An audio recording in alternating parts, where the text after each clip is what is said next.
नमस्कार। हमारा देश और पूरा विश्व आज कोविड-19 की चुनौती का सामना कर रहा है। कोविड-19 अभी खत्म नहीं हुआ है।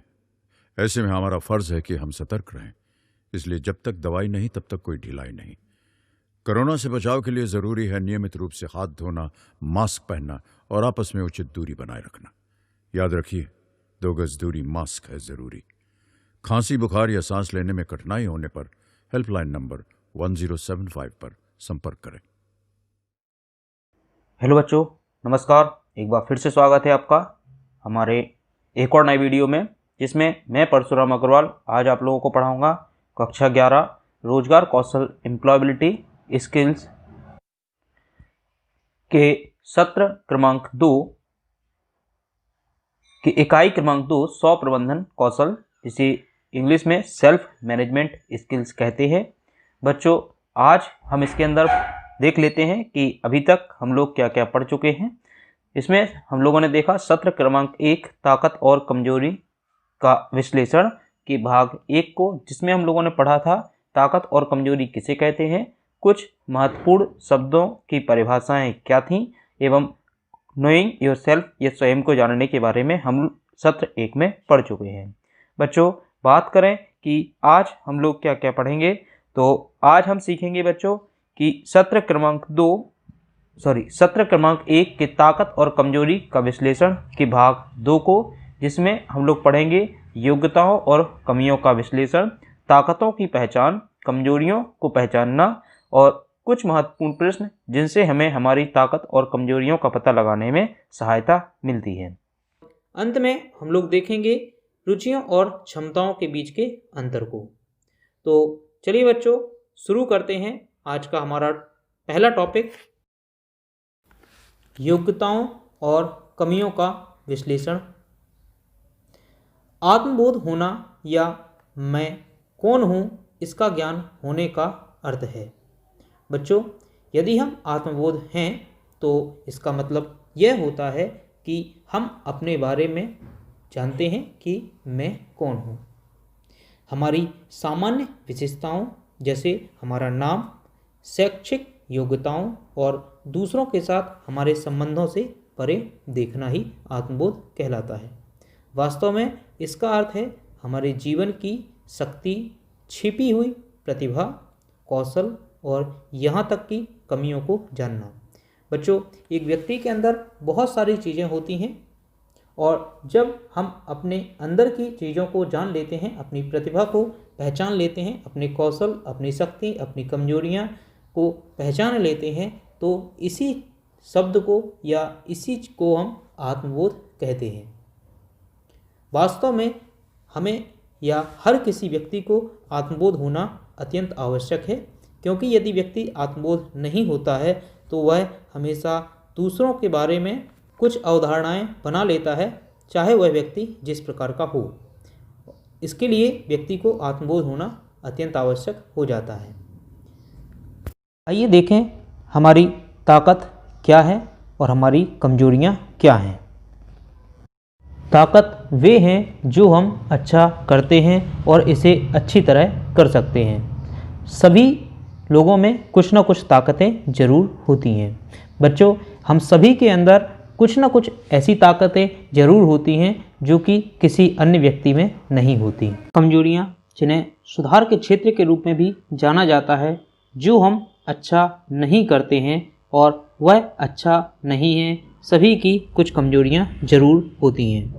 बच्चों, हम सभी के अंदर कुछ ना कुछ कमजोरियां एवं कुछ ना कुछ ताकतें जरूर होती हैं, बस ज़रूरत होती है हमें उन्हें पहचानने की।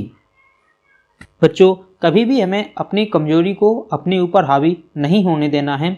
हमारी जो भी कमजोरियां हैं, हमें उनका आकलन करना है एवं उसे सुधारने के लिए प्रयास करना है, क्योंकि हमारी कमजोरियों को हमारे सुधार क्षेत्र के रूप में देखा जाता है और इस सुधार क्षेत्र को हमेशा बढ़ाना चाहिए, क्योंकि यदि हम अपनी कमजोरियों को सुधारेंगे तो हमारी कमजोरियां धीरे धीरे करके कम हो जाएंगी और वह हमारी ताकत के रूप में बदल जाएंगी। तो इसीलिए कभी भी अपनी कमजोरियों को छिपाना नहीं चाहिए, बल्कि उनका आकलन करके उन्हें दूर करने की कोशिश करनी चाहिए। इसके आगे बात करते हैं स्वयं को समझकर हम क्या क्या कर सकते हैं, जानना कि हम क्या कर सकते हैं और क्या नहीं कर सकते हैं। बच्चों, यदि हम अपने बारे में खुद को जानते हैं तो हमें यह पता चलेगा कि हम किस काम में निपुण हैं, हम किस काम को कर सकते हैं एवं वह कौन कौन से काम हैं जिन्हें हम नहीं कर सकते या जिन्हें करने में हमें परेशानियों का सामना करना पड़ सकता है। क्योंकि बच्चों, ऐसे कोई भी काम नहीं है जिन्हें हम नहीं कर सकते, बस हमारे प्रयास के ऊपर यह निर्भर करता है कि हम उस काम को किस हद तक कर सकते हैं एवं किस हद तक नहीं कर सकते। तो यदि हम किसी भी काम को करना चाहते हैं तो हमें उसी लेवल का प्रयास भी करना होता है। इसके आगे बात करते हैं उस जानकारी के आधार पर हम क्या कर सकते हैं, क्या और कैसे हम खुद को बेहतर बना सकते हैं। बच्चों, यदि हमारे पास कोई जानकारी है तो उस जानकारी के आधार पर हम अपने आप को आकलित करेंगे एवं उस आकलन के आधार पर हम अपने आप को और भी बेहतर करने की कोशिश करेंगे। क्योंकि आज हम जैसे भी हैं, हमें भविष्य में अपने आप को उससे बेहतर करना है और इसके लिए हमें निरंतर प्रयास करते रहना चाहिए। इसके आगे बात करते हैं सुधार कर हम क्या कर सकेंगे। बच्चों, यदि हम खुद के अंदर सुधार करते हैं तो उससे क्या होगा, अपने बारे में आत्मविश्वास महसूस करेंगे। बच्चों, जब हम अपनी गलतियों को या अपनी कमजोरियों को सुधारते हैं तो हम में आत्मविश्वास की बढ़ोतरी होती है और जब हमारे अंदर आत्मविश्वास की बढ़ोतरी होती है तो हम अपने लक्ष्य की ओर अग्रसर हो जाते हैं और उसे संभवतः प्राप्त कर लेते हैं।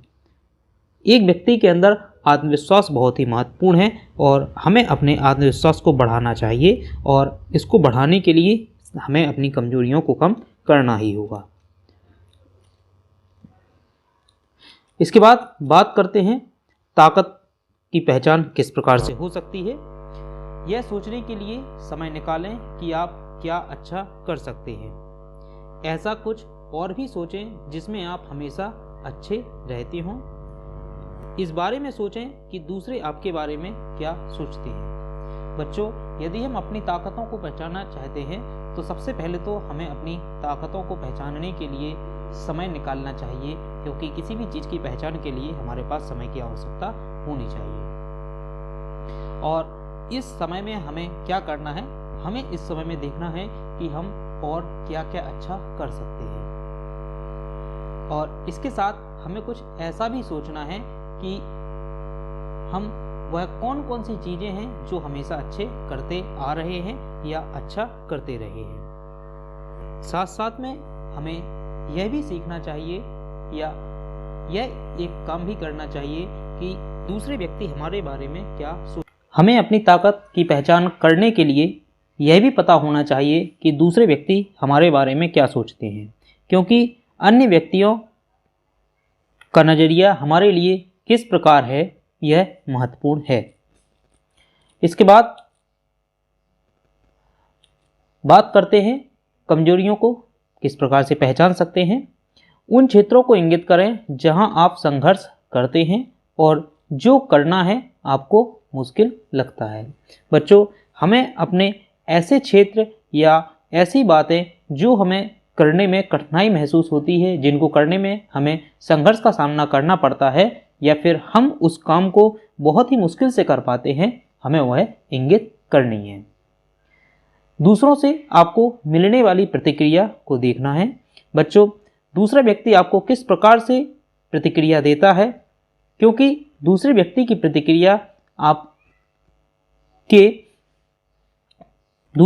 प्रतिक्रिया हमारे लिए महत्वपूर्ण होती है।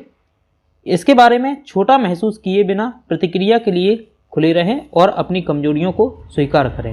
इसे सुधार के क्षेत्र के रूप में देखें।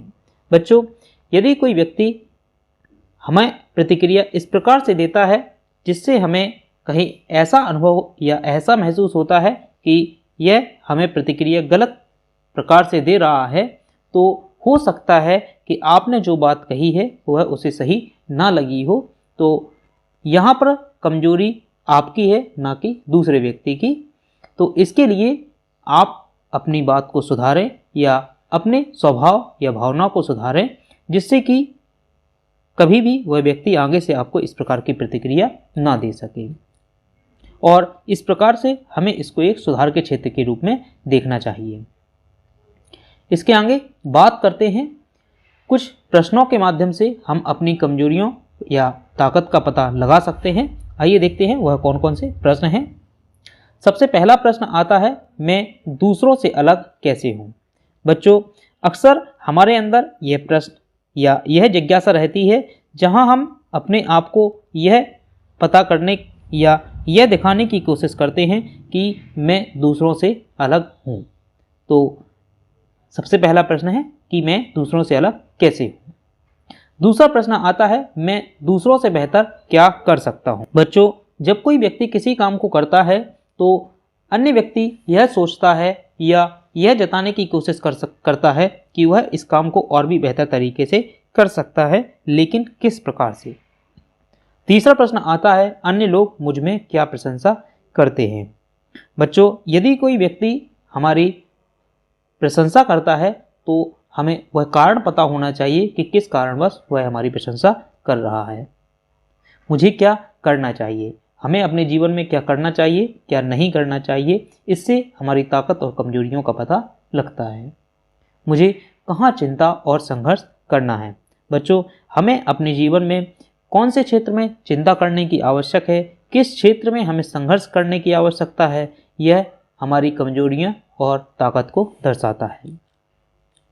इसके बाद बात करते हैं अगले प्रश्न की, जो कि आता है, अन्य लोग कहाँ, कैसे और क्यों मुझसे बेहतर प्रदर्शन करते हैं। बच्चों, यदि हम कहीं किसी क्षेत्र में अच्छा प्रदर्शन नहीं करते हैं और दूसरा बच्चा उसी क्षेत्र में अच्छा प्रदर्शन करता है, तो हम यह जानने की कोशिश करते हैं कि वह बच्चा ऐसा क्या करता है और कैसे करता है जिससे कि वह अच्छे नंबर प्राप्त करता है, जबकि मैंने भी मेहनत की थी और मुझे उतने अच्छे अंक प्राप्त नहीं हुए। तो इसके लिए हम यह देखने की कोशिश करते हैं कि किस प्रकार से और किस जगह पर उसने अधिक मेहनत की है या अच्छा प्रदर्शन किया है। मुझे अक्सर दूसरों से सुधार के लिए क्या सहायता मिलती है। बच्चों, यदि हमारे अंदर कुछ कमियां हैं तो अन्य व्यक्ति हमें कुछ राय या सजेशन दे सकते हैं। तो हमें यह देखना है कि दूसरे व्यक्ति हमें किस प्रकार की सलाह देते हैं, ताकि हम अपनी गलतियां या फिर अपनी कमजोरियों को सुधार सकें। तो इन प्रश्नों के उत्तरों के माध्यम से हम अपनी ताकत और अपनी कमजोरियों का पता लगा सकते हैं, या यह प्रश्न हमें अपनी ताकत और कमजोरियों का पता लगाने में हमारी मदद कर सकते हैं। इसके बाद बात करते हैं, रुचियां और क्षमताओं के बीच में किस प्रकार या कौन कौन से अंतर हैं, या दूसरे शब्दों में कहें कि रुचि और क्षमताएं क्या होती हैं। जान लेते हैं। रुचियां ऐसी चीज हैं जिन्हें करने में हमें आनंद आता है। बच्चों, ऐसी चीज़ें या ऐसे कार्य जिन्हें करने में हमें आनंद की प्राप्ति होती है, उसे हम रुचि के अंतर्गत रखते हैं। देख लेते हैं रुचि के अंदर क्या क्या हो सकता है। सबसे पहला बिंदु, ऐसी गतिविधियां जो आप स्कूल में और अपने खाली समय में करना पसंद करते हैं, जो आपको खुशी देती हैं। बच्चों, हम बहुत सारी ऐसी गतिविधियां करते हैं कि कोई हमसे उन गतिविधियों को करने के लिए नहीं कहता, और हम अपने खाली समय में उन गतिविधियों को करना पसंद करते हैं, क्योंकि हमें उस गतिविधि में या उस कार्य में रुचि है। ऐसी गतिविधियां जिनके बारे में आप उत्सुक हैं, या ऐसा कुछ करना जिसे करने के लिए कोई आपको नहीं कहेगा। तो बच्चों, जैसा अभी हम ऊपर पढ़ चुके हैं कि बहुत सारी गतिविधियां होती हैं जिनको करने के लिए हमें कोई कुछ नहीं कहता है, फिर भी हम उन गतिविधियों को लगातार करते रहते हैं और खुद ही उसका आनंद महसूस करते रहते हैं, क्योंकि हमें उस कार्य में रुचि है। ऐसी गतिविधियां जो आप सीखना चाहते हैं या भविष्य में करना चाहते हैं, क्योंकि आपकी उस कार्य में रुचि है, तो इसी वजह से आप उसे सीखना चाहते हैं और भविष्य में उस गतिविधि को या उस कार्य को करना चाहते हैं। रुचि किसी चीज या किसी व्यक्ति के बारे में जानने या जानने की इच्छा। बच्चों, जब हम किसी चीज़ को जानने की इच्छा रखते हैं या हमें उस चीज़ को जानने की ललक होती है तो उसे हम रुचि कहते हैं। जबकि क्षमता कुछ करने के लिए साधन या कौशल का कब्जा। जब हम किसी कार्य को करने के लिए जब हम किसी कार्य को अपनी पूरी शक्ति के साथ करते हैं तो इसे हम क्षमता कहते हैं, क्योंकि हम अपनी पूरी शक्ति का उपयोग कर रहे हैं और उस कार्य को सफल बना रहे हैं, तो यह हमारी क्षमता के अंतर्गत आता है। रुचि एक ऐसी चीज़ है जिसके बारे में आप सोच रहे हैं। यह कुछ ऐसा हो सकता है जिसे आप अच्छी तरह से अभ्यास करते हैं, लेकिन स्वाभाविक रूप से व्यवहारिक चीज़ नहीं है। एक कौशल का शाब्दिक अर्थ है कि आप अच्छे हैं। बच्चों, जिस चीज़ के बारे में हम सोचते हैं, जिसे हम करना पसंद करते हैं, उसी को हम रुचि कहते हैं और यह स्वाभाविक रूप से व्यवहारिक चीज़ नहीं है। इसे हम एक जगह से दूसरी जगह नहीं ले जा सकते। यह हमारे अंदर ही होता है और यह हमारे कौशल का शाब्दिक अर्थ है। इसके अलावा योग्यता एक अर्जित या प्राकृतिक क्षमता है जो किसी व्यक्ति को किसी विशेष कार्य या किसी कार्य को विशेष दक्षता के साथ करने में सक्षम बनाती है। बच्चों, जिस व्यक्ति के अंदर योग्यता होती है वह किसी भी कार्य को बहुत अच्छे से कर सकता है और उसमें दक्षता हासिल कर सकता है। कई बार रुचियां योग्यताओं से मेल नहीं खाती हैं। ऐसे मामलों में आप या तो अपनी क्षमताओं में सुधार कर सकते हैं या कोई अन्य मार्ग अपना सकते हैं। जैसे आपको क्रिकेट पसंद हो सकता है, किंतु इस खेल को खेलने के लिए आवश्यक शक्ति या कौशल, जिसे क्षमता कहते हैं, न होने के कारण आप इसे खेलने में असक्षम भी हो सकते हैं। देखिए बच्चों, कितना प्यारा एग्जाम्पल दिया गया है। हमारी रुचि है क्रिकेट खेलना, लेकिन हम उसको खेलने की क्षमता नहीं रखते हैं, तो यहाँ रुचि और क्षमता दोनों अलग अलग हो गए हैं। हमें खेल पसंद है लेकिन हम उसको नहीं खेलते हैं क्योंकि हमारी उसमें क्षमता नहीं है। और जब हमारी क्षमता उस खेल में नहीं है तो हम उस खेल में माहिर बनने की कोशिश भी नहीं करते हैं, क्योंकि हमें पता है कि हम कितनी भी कोशिश कर लें इस खेल को हम नहीं खेल सकते, भले आपकी रुचि कितनी भी हो। तो आइए बच्चों, हम अपनी रुचि को अपनी बुक की वर्कशीट में से समझने की कोशिश करते हैं। आपको अपनी वर्कशीट में यहाँ हाँ और नहीं पर टिक करना है। जैसे इसमें सबसे पहला दिया गया है, मुझे लोगों के समूह के साथ काम करने में मज़ा आता है। आपको यहाँ बताना है कि क्या यह रुचि है या फिर क्षमता।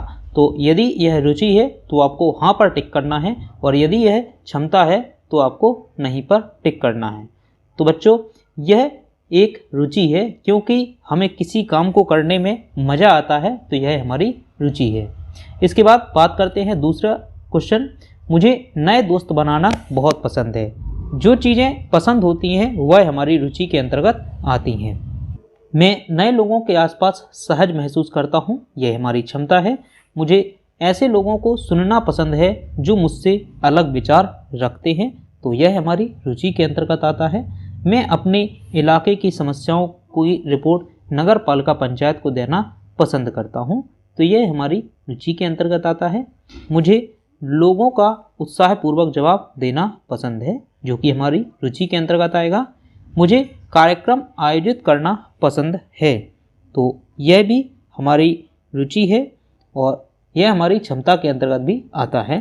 मैं लोगों के बीच के विवादों को हल करना चाहता हूँ, तो यह हमारी क्षमता है, क्योंकि किन्हीं भी विवादों में पड़ना और उस विवाद का हल निकालना किसी की क्षमता हो सकती है, ना कि उसकी रुचि। मुझे टूल्स के साथ काम करना पसंद है, यह हमारी रुचि के अंतर्गत आएगा। मुझे अपने हाथों से चीज़ें बनाने में मज़ा आता है, तो यह भी हमारी रुचि के अंतर्गत आएगा। मुझे घूमना बहुत पसंद है, जो कि हमारी रुचि के अंतर्गत आएगा। जब मैं संवाद करता हूँ तो इशारों और गैर मौखिक संकेतों का उपयोग करना पसंद करता हूँ, तो यह हमारी रुचि के अंतर्गत आएगा। मुझे करके सीखना पसंद है, यह हमारी क्षमता के अंतर्गत आता है। मुझे प्रतिदिन खेल खेलना पसंद है, यह रुचि के अंतर्गत आएगा। मुझे निर्देशों का उपयोग करके उपकरणों या मशीन के कुछ हिस्सों को जोड़ना पसंद है, जो कि क्षमता के अंतर्गत आएगा। अगला आता है, इसके बाद हम कुछ क्षमताओं को भी पढ़ लेते हैं। पहली गतिविधि आती है, मैं दोस्तों के बीच क्षमताओं को हल कर सकता हूं। तो यह हमारी क्षमता है। लोग मेरी सलाह लेते हैं, तो क्योंकि आप अच्छी सलाह देते हैं तो इसी वजह से अन्य लोग आपसे सलाह लेते हैं, जो कि आपकी क्षमता को दिखाती है। मैं कार्यक्रमों के आयोजन अच्छी तरह करता हूं, जो कि आपकी क्षमता के अंतर्गत आएगा। लोग मुझे एक अच्छा श्रोता कहते हैं, क्योंकि आपकी क्षमता है तो आप अच्छे श्रोता कहलाएंगे। मैं नए दोस्त आसानी से बना लेता हूं, जो कि आपकी क्षमता के अंतर्गत आएगा। मैं लोगों के समूह के साथ काम करना पसंद करता हूं, जो कि आपकी क्षमता के अंतर्गत भी आएगा। कुछ अन्य उदाहरण भी देख लेते हैं। मैं एथलेटिक्स या स्पोर्ट्स में अच्छा हूं, जो कि आपकी क्षमता है। मैं शारीरिक रूप से सक्रिय हूं, यह आपकी क्षमता है। मैं बेहतर तरीके से सीखता हूं, जो कि आपकी क्षमता है। मुझे संतुलन और समन्वय का एहसास है, यह भी आपकी क्षमता है। मैं निर्देशों का पालन करके एक उपकरण या मशीन के कुछ हिस्सों को जोड़ सकता हूं, जो कि आपकी क्षमता के अंतर्गत आता है। मैं उपकरणों के साथ अच्छी तरह से काम करता हूं, जो कि आपकी क्षमता के अंतर्गत आएगा। मैं संचार करने के लिए बहुत सारे हाव भाव और गैर मौखिक संकेतों का उपयोग करता हूं। मैं अपने हाथों का उपयोग करके चीज़ें बना सकता हूं, आपकी क्षमता है। मैं बहुत घूमता हूं, जो कि आपकी रुचि है। इसके बाद आता है, मैं दिन के लिए अपनी गतिविधियों की योजना बनाता हूं, तो यह आपकी क्षमता है। मैं अपनी चीज़ों को एक सही क्रम में रखता हूं, जो कि आपकी रुचि है। मैं अपने आसपास घटने वाली चीज़ों में तर्क देखता हूं, जो कि आपकी क्षमता है। मैं अपनी पॉकेट मनी से कुछ प्रतिशत बचा लेता हूं, यह आपकी क्षमता के अंतर्गत देखा जाएगा। मैं घर पर कई तरह के प्रयोग करता रहता हूं, जो कि आपकी क्षमता के अंतर्गत और रुचि के अंतर्गत भी देखा जाएगा। मैं जल्दी से एक सूची के कुल की गणना कर सकता हूं, यह आपकी क्षमता को दिखाती है कि आप बहुत जल्दी किसी का आंसर निकाल सकते हैं। मैं समस्याओं को हल करने के लिए चरण दर चरण दृष्टिकोण का पालन करता हूं, जो कि आपकी क्षमता के अंतर्गत दिखाता है। बच्चों, हम कुछ और ताकत और कमजोरियों के उदाहरण को देख लेते हैं। जैसे मैं कई भाषाएं बोल सकता हूं।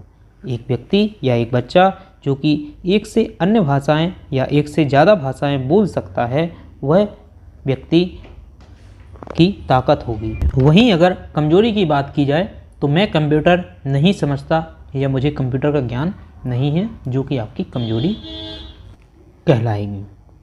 तो इन कमजोरियों को हम किस प्रकार से दूर कर सकते हैं, इसके लिए हमें अतिरिक्त समय निकालना होगा, अपने आप को प्रशिक्षित करना होगा और खुद के ज्ञान को बढ़ाना होगा, तभी हम अपनी कमजोरियों को दूर कर सकते हैं। जैसे यहाँ पर बताया गया है कि एक बच्चा जो कि कंप्यूटर का ज्ञान नहीं है या कंप्यूटर नहीं समझता, तो उसे स्कूल के बाद अतिरिक्त कक्षाओं में भाग लेने से उसके कंप्यूटर कौशल में सुधार हो सकता है। तो बच्चों, आज के वीडियो में बस इतना ही। अगले वीडियो में एक बार फिर से मुलाकात होगी, जिसमें मैं आप लोगों को पढ़ाऊंगा सत्र क्रमांक 2, तैयार होना। तब तक के लिए नमस्कार, धन्यवाद। किशोर अवस्था संबंधित समस्याओं के परामर्श हेतु समर्पित उमंग किशोर हेल्पलाइन के टोल फ्री नंबर 144225 पर संपर्क करें।